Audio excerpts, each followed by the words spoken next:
ஒவ்வொரு நாளும் நம்ம செய்கிறோம் பார்த்தீங்களா, அந்த தவறுகளை கர்த்தர் மன்னிக்கலைன்னு வச்சுங்களேன், நம்ம இருக்கிற இடம் புல்லு முளைச்சுதான் இருக்கும்.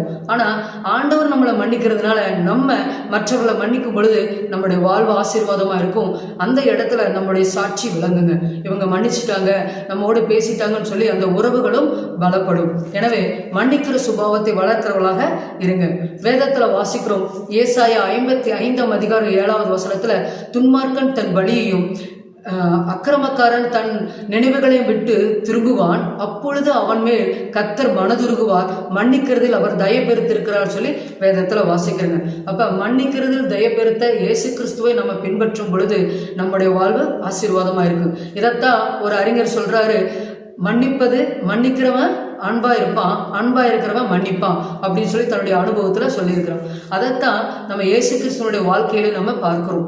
அவர் என்ன பண்றாரு, குற்றுயிரும் குலையுருமாக தொங்கிக் கொண்டிருந்த இந்த நாட்களிலும் அவர் அந்த இடத்துல அவர் என்ன பண்றாரு, தன்னை தூசிக்கிற மக்களை மன்னிக்கிறவராய் இருந்தார்.